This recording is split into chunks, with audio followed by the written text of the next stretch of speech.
கோபப்படுபவர்களை அல்லாஹ் ஒருபோதும் நேசிக்க மாட்டான். அறிஞர் சொன்னார், அல்லாஹ்வுடைய கோபத்தை அடையக்கூடிய காரியங்களில் மிக முக்கியமான காரியம் கோபம்.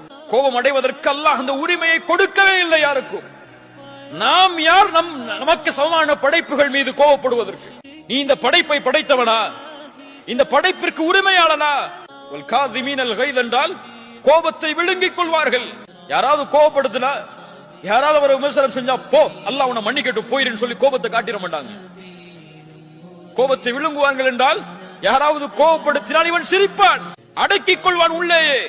அது வெளிப்படையாக வரும் சிரிப்பா. ஜஸாக்கல்லாஹு கைர், இனிமே நான் திருத்திக்கிறேன் போயிடுவார். அவர்கள்தான் கோபத்தை அடக்குபவர்கள். வல்காதிமீனல் கைர், அல்லாஹ் ரப்புல் ஆலமீன் கூறுகிறான், முஃமின்கள் யார், சொர்க்கவாதிகள் யார்? வல்லதீன யஜ்தனிபூன கபாயிரல் இஸ்ம் வல் ஃபவாஹிஷ் வஇதா மா கதிபு ஹும் யக்ஃபிரூன். என்ன ஒரு குவாலிட்டி! அவர்கள் யார்? கோபம் அடைந்தால் மன்னித்து விடுவார்கள். கோபம் வந்தால் கட்டுப்படுத்துவார்கள் என்றெல்லாம் இந்த வசனத்தில் சொல்லல. அவர்கள் கோபப்பட்டால் யார் கோபத்தை ஏற்படுத்தினார்களோ அவர்களை மன்னிப்பார்கள்.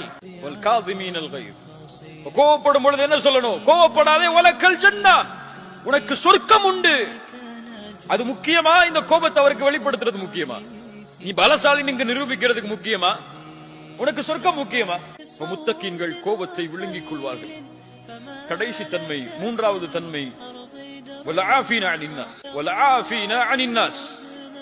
மக்களுடைய பாவங்களை மன்னித்து விடுவார்கள். மன்னித்தல், நேசத்தோடு மன்னித்தல்.